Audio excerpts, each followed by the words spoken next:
Nakapanlumo ito alias Totoy ni-reveal and expose umano ang dating judge daw na tagapaglakad ni Atong Ang. Sino itong misteryosong ex-judge na tinutukoy ni alias Totoy? Halika, atin itong pag-usapan mga kaibigan. Kanina kinumpirma ni Secretary Remulla na nagkaroon na rin ng pag-uusap sa pagitan ng DOJ at ng Supreme Court, kaya may ilang mga miyembro raw ng judiciary na currently under investigation patungkol sa mga kasong ito.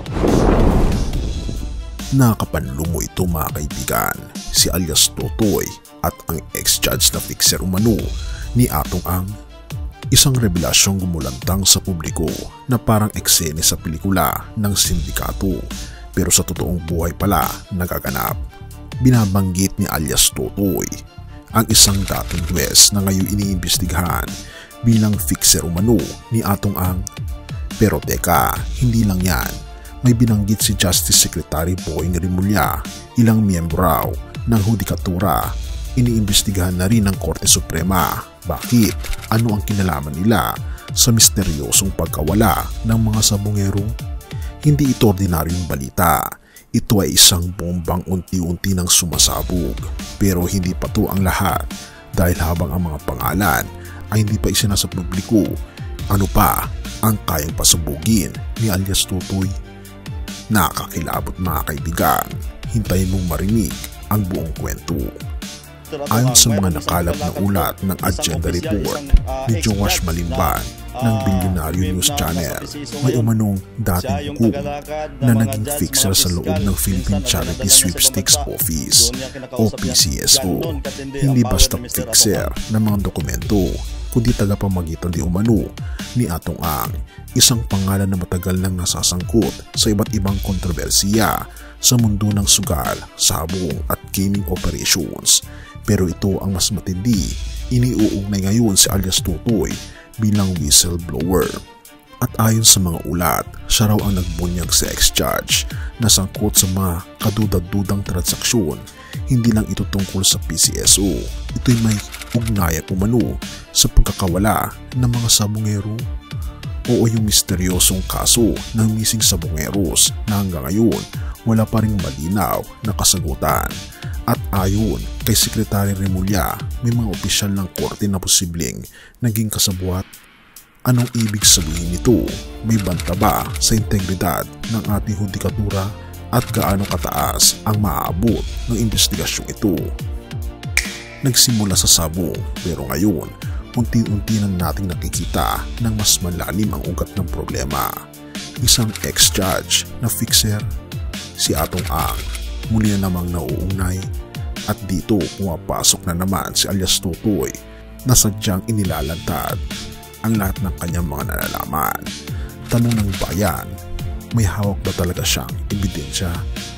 Sa ngayon, tahimik pa ang Korte Suprema, pero may mga pulong-pulungan na ang mga pangalan ay unti-unti nang binubusisi.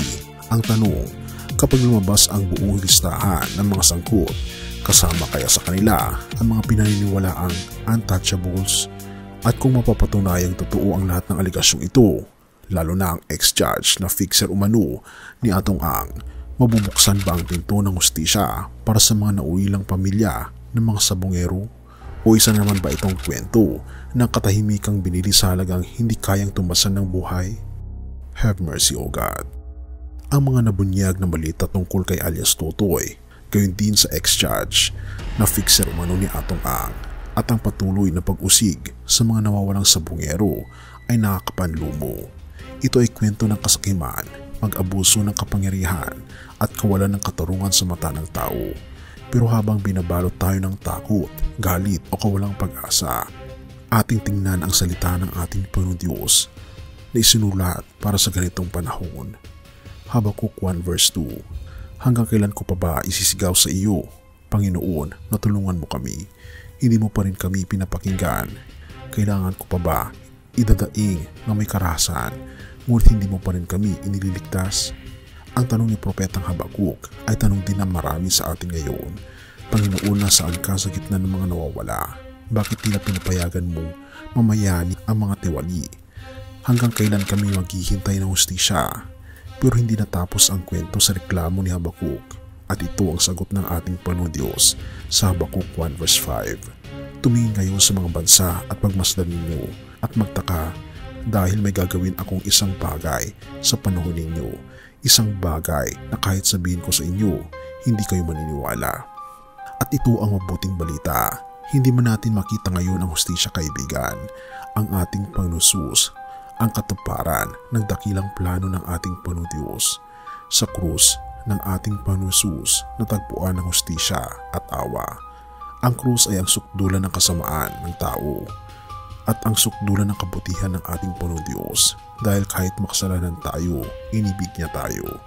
Romans 5 verse 8. Ngunit pinatunayan ng Diyos ang kanyang pag-ibig sa atin nang mamatay si Kristo para sa atin noong tayo makasalanan pa. Sa panahon ng sabong, sugal, pagnanakaw at pananamantala, ang puso ng ating Panginoon Jesus ay laging bukas para sa mga nagsisisi. Hindi lamang para sa mga biktima, kundi pati sa mga salarin kung sila'y lalapit sa Kanya. Kaibigan, sa gitna ng katiwalian at kawalan ng hustisya, kanino ka tumitingin? Sa tao o sa ating Panginoon Kristo? Tayo ba ay nanalangin ng hustisya pero handa ka rin magpatawad tulad ng ginawa ng ating Panginoon Jesus? Paano mo maipapakita ang pag-ibig ng ating Panginoon Jesus sa panahon ng kaguluhan? Kaibigan, hindi kayang takpan ng kasalanan ng mundo ang liwanag ng awa ng ating Panginoon Jesus. Ang kanyang pag-ibig ay sapat para sa mga nawawala at para rin sa mga naligaw. Kung sa gobyerno ay may investigasyon, sa langit naman ay may bukas na paanyaya.